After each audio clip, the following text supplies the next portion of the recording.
The next item in our agenda is we're going to talk a little bit about commercial viability in neighborhoods. And again, this is based off of that initial feedback that the city got in the comprehensive plan that folks wanted to see more commercial in this area.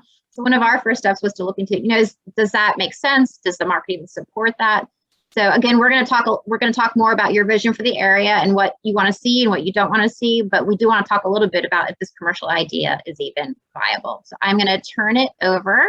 I'm going to share my screen and then turn it over to my colleague, John Stover. Just give me 1 minute to toggle back.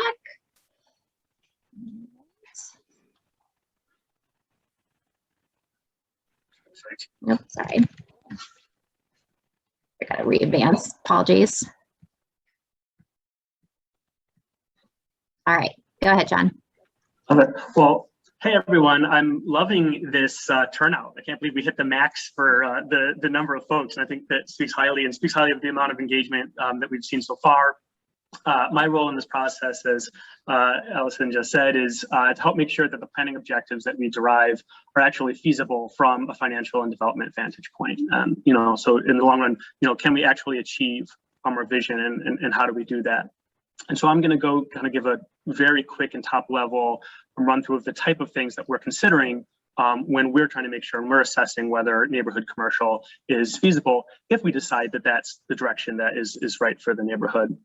And maybe just a really quick aside, because a number of folks messaged this in the chat about crime, there's a fundamental, most of the project team came from planning school, and I did as well. And there's a principle called eyes on the street. And that's kind of like a 101 urban planning concept that is generally the more activity, the more vibrancy that you have, the safer a place is. And the less folks are willing and able to commit crime when there's people around that might see them. But the first step in any retail assessment is understanding who is your potential customer base. And we know here you have a large and growing residential population, an affluent population, and a population that's underserved by kind of walkable neighborhood type of commercial activity. And let's jump to the next slide. So from a kind of population vantage point,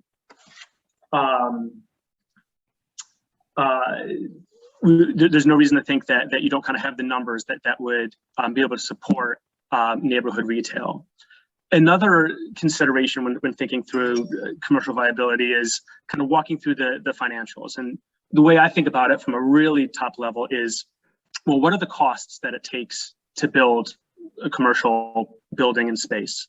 And then what is the rent that's needed for the person that invests in that and builds that to be able to break even or make a profit? And then how much does a business need to be able to afford that rent? And then how much customer base and spending is necessary to be able to make that revenue that makes that business possible? So that's kind of the trickle down process through all the different players in the real estate process. And so when we kind of jump to that business owner and when a business is deciding where do we want to locate, well, there's a number of considerations that they think through. And one, like we discussed, is what's that population base? Is this likely to have enough folks that are going to shop here that this is possible? And are they able to, both in terms of numbers and spending capacity, in terms of, is there going to be customer traffic during multiple times of the day, during multiple days of the week, all throughout, different periods of the year? That's important. Another important consideration is accessibility, especially vehicular accessibility, both in terms of is there the access and visibility for cars, and is there parking on site? Is there the right type of synergistic retail activity with complementary uses where people want to go to that place to shop or dine or do whatever activity? And are there good spaces that are the right size, or are new, have the right loading, and other considerations that a business can move into and kind of meets their needs? And so we think that kind of the type of neighborhood conditions, we meet these first areas, aspects in spades, and then those last three are really question marks. And there's no reason to think that can't be achieved on site, but as we'll get into a little later in this discussion and overall in the planning process, there's some obstacles that we'll need to address in order to make commercial activity possible.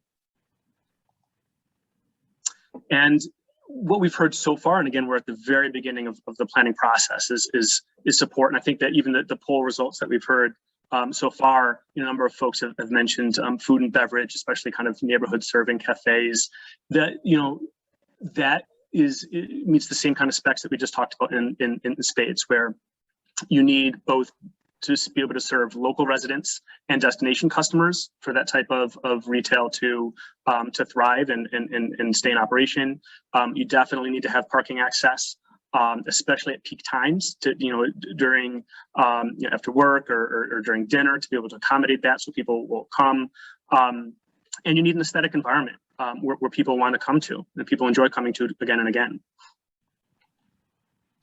And then lastly, we're in a extremely bizarre time period coming out of a global pandemic, and there's a lot of interesting implications and changes in the real estate market and in commercial activity, and it kind of remains to be seen which of those are will kind of bounce back to normal and which are kind of new normals. And so the big takeaway is that there needs to be some flexibility, because nobody knows the future, and especially right now in time, definitely nobody knows exactly what's going to happen tomorrow, let alone in 5 years down the line. So we need to make sure that whatever planning mechanisms and zoning mechanisms and so forth are implemented isn't so prescriptive that when conditions change, which they will, that suddenly development isn't feasible and what we want to see can't happen.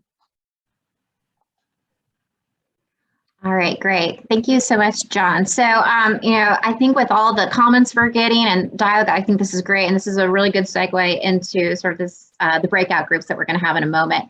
A lot of the issues that you all are bringing up are the very issues that we want to discuss with you and get a better sense of your thoughts and feelings about them.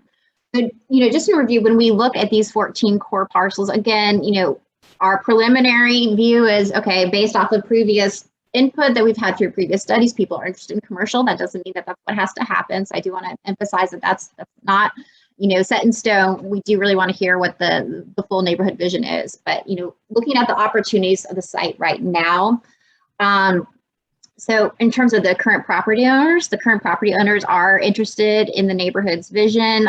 A lot of them are connected to the neighborhood or either residents or live very close. So we're not dealing with property owners who are off in other states and don't care about this neighborhood.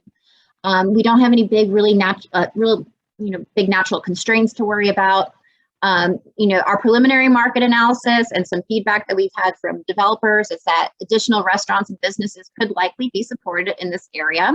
And the city is open, based off, again, off of what the neighborhood's vision is for this corner. The city is open to making some zoning adjustments to help make that transition happen. Again, that's very much based off of, what we're hearing tonight. And again, the site constraints and the property owners. Some of the constraints to development at the site, we don't have one property owner. We have 4 major property owners. And again, a lot of them live here. They are part of the Brookhaven community and really want to stay and do something great with their properties. Now, the site itself, as you all have mentioned, this is a very small site. Where would the parking go? The roundabout makes this even more difficult. We agree with all of those comments. Right now, also from a market perspective, there's a really high demand for residential development, so that skews property prices up. And the current zoning in place is really not conducive to anything being built right now because of those buffers that are in place, and also the mandatory parking that would go with any sort of restaurant or shop. Allison, if I can pause yes, you for just a please. second, there's a couple comments in the chat.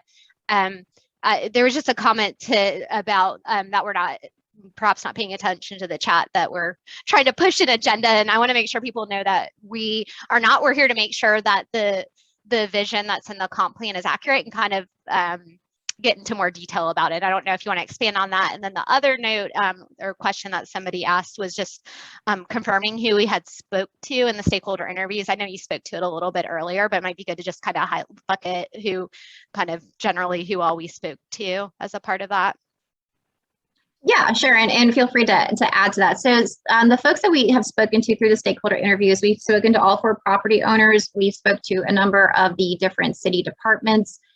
We've spoken to a local developer. We spoke with the Linwood Park Civic Association. I think we spoke to a representative from Oglethorpe. We've gone to the Planning Commission twice. Amanda, is there anybody I might be missing a few We folks? also spoke with the mayor and the two city council members that Yes. are in the area as well. Yes. And again, this project was, the genesis of this project was from that recommendation in the comprehensive plan a few years ago. But part of the reason why the city wanted to do this project was to say, hey, let's make sure that this is actually the vision. And if it's not, let's take a closer look at what should be here.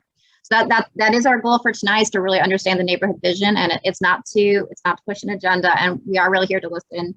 And we might not be able to reply to each of your comments live, but we are recording them. Everything that you're putting in the chat, we're noting, and then we will be breaking out into small groups momentarily, and that will be an easier place to kind of have a better dialogue and be able to provide more individualized answers to folks. So with that, let me, I think a lot of what y'all are saying in the comments, it's right on. This is a very challenging site when you think about that initial vision for, potential neighborhood commercial here.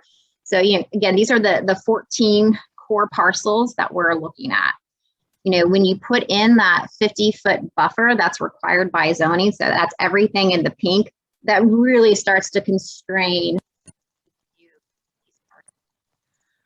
When you add multiple different owners, you can see that developable space gets even smaller and a little more complicated. And even if each of these owners were to say, to put it in like a very small building, so like the same size as the Cleaners and Avelinos on their properties, you can barely squeeze those in. You'd probably still even have to get variances for that. And that's not even looking at the parking. And if you were to say, okay, well, where would we put the parking that's required? You can see that there's no space. Right. And I think this is a lot of what we're hearing in the chat. It's like, where would this go? This doesn't make sense. I don't understand. So you're right. Right now, as this currently stands, there is really no good way to achieve what that initial vision was a couple years ago for neighborhood commercial. The parking would be in buffers, it would be in setbacks, and it just doesn't fit. And it's not a matter of like, oh, if you just do this really great innovative design or plan, you can fit it in. It just really doesn't fit. So what we want to do tonight, we're going to use the rest of our time to break out into smaller groups. So I really encourage y'all to stick around and engage with us on that. And what we want to do is say, okay, do we want to look at that core? If people do want commercial development or any kind of development, do we want to look at that core expanding or not? If we want any kind of development here, what is our preferred parking solution? What level of residential development in the core, if any, is acceptable? And then, on a lighter note, what would be your vision for the area's character and sense of place? So, Amanda, I see we've had a bunch of comments come in before we break out to the groups. Is there anything you wanted to address from those? Yeah, I think a little echo there. One of the concerns is that we hadn't talked with the neighbors. We did, as Allison said, spoke with the Planning Commission. Your planning commissioner has met with us a few times. So the whole planning commission, and obviously that represents the different areas of the city and your elected officials. This meeting tonight and this input period that we're going to have for about 10 days open after this, or for 10 days open after this period, is really specifically to hear from you all. Because if we hear something totally different tonight than kind of what we've been hearing so far from the key stakeholders that we talked to, we're certainly going to change the direction we're going with things. So I don't want anyone to think that we're not, we're not listening to the public. This is just the right opportunity to do it in. And we do have an input form on the website that we've been monitoring very closely. So certainly feel free to provide more detail input there. If you feel like you need a call from someone at the city or the planning team, we're happy to chat with you that way as well.